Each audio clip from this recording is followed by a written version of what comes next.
तेल और गैस की जंग बनता जा रहा है। ईरान ने ये ठान लिया है कि अगर उसकी गैस फील्ड को निशाना बनाया गया तो वो उसका बदला भी लेगा और उसी अंदाज में लेगा।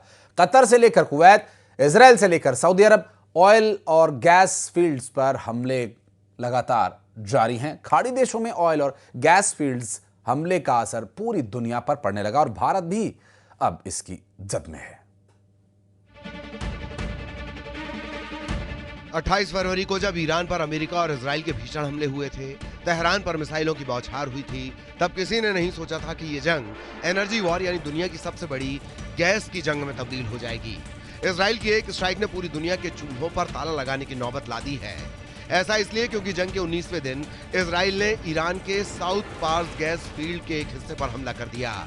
ये ईरान की रीढ़ की हड्डी पर वार था, लेकिन असली धमाका तब हुआ जब ईरान ने इसका बदला लेने के लिए कतर के रास लफान गैस हब पर बैलिस्टिक मिसाइल दाग दी।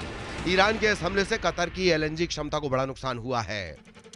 कतर एनर्जी के सीईओ ने दावा किया है कि देश के कुल एलएनजी प्रोडक्शन का करीब 17% हिस्सा ठप हो गया है।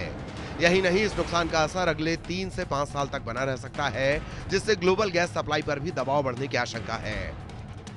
ईरान ने कतर की जिस रास लाफान इंडस्ट्रियल सिटी को आग की लपटों में जलाया, वो कतर का सबसे बड़ा और रणनीतिक औद्योगिक क्षेत्र है, जो तेल और गैस उद्योग के लिए जाना जाता है।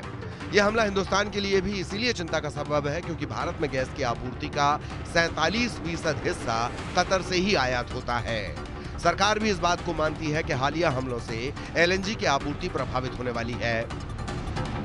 Now with the latest attacks, our LNG supply is going to be impacted, and it has been impacted because of the closure of the Strait of Hormuz. But we are in discussion with several countries.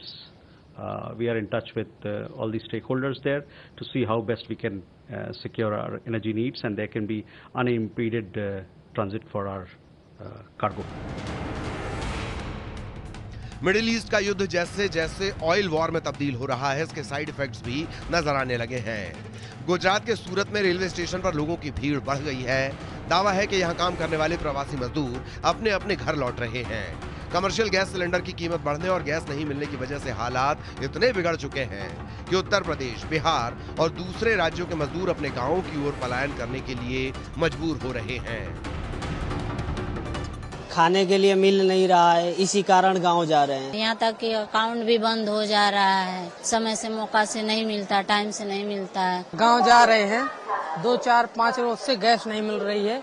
धीरे धीरे company भी बंद हो रही है, इसलिए क्या करें, भूखन मर रहे हैं, इसलिए गाँव जा रहे हैं। भोपाल की अगर बात करें तो अब गैस एजेंसी और गोदाम पर लंबी लंबी लाइनें तो देखने को नहीं मिल रही हैं, लेकिन गैस सिलेंडर की डिलीवरी को लेकर ग्राहकों में कंफ्यूजन की स्थिति बन रही है।